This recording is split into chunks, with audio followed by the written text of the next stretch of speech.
Some of you have asked for some more notes in this class, so these are the notes that I've put together so far for what we've learned. So I've titled my page Ecosystem Interactions.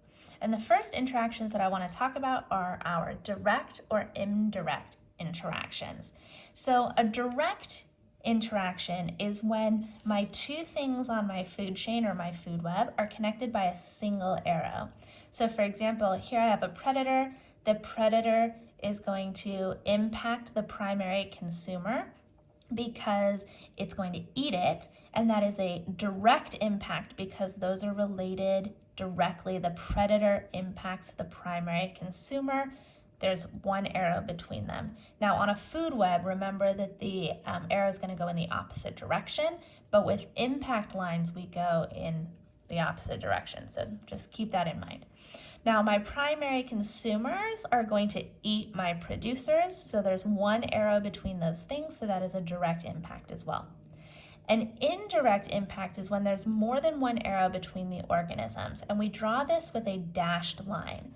So if my predators eat my consumers and my consumers eat my producers, then if my predators go up, I'm going to have fewer consumers and I'm going to be able to have more producers. So that means that our predators are going to impact our producers, but that is an indirect relationship. So I've drawn a dashed line between the predator and the producer. All right, I've also added some positives and negatives here, and let's talk about those. So an impact can be positive or negative. If it's positive, what that means is that as one thing increases, the other increases, or as one thing decreases, the other decreases. So the way that this works is positive relationships move in the same direction. So here, if my predator increases, consumers decrease, producers increase. So the relationship between my predator and my producer is positive because if I increase my predators, my producers will also increase. That means that if I decrease my predators, my producers will also decrease. Those move in the same direction, so that's a positive relationship. On the other hand, I could have a negative relationship. Negative relationships mean that as one increases, the other decreases, or vice versa. So a negative relationship moves in opposite directions. If I increase my predators, then they will eat more consumers and the population of consumers will go down. So an increase here means that there's going to be a decrease here. So that is a negative relationship.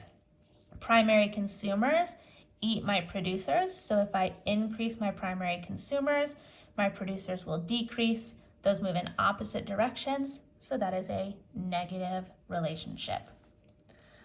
All right, last but not least, we learned about top-down and bottom-up regulation.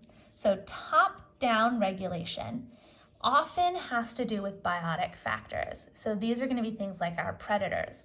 And the control of the population size is going to occur from the top towards the lower trophic levels. So my predators are going to control the population of the things that they eat.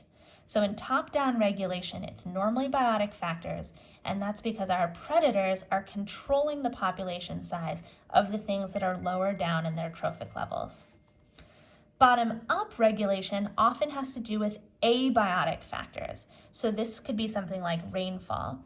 And the control of the population is going to happen through the producers. So if I have more abiotic factors, like more rainfall or more nutrients, more space, then I'm going to be able to have more producers, and thus I'm going to be able to have more population at higher trophic levels.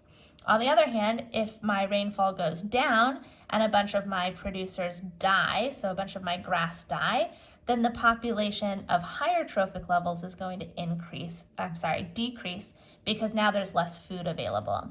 So bottom-up regulation impacts the producers, the bottom of the food chain. Top-down regulation comes from the predators, the top of the food chain.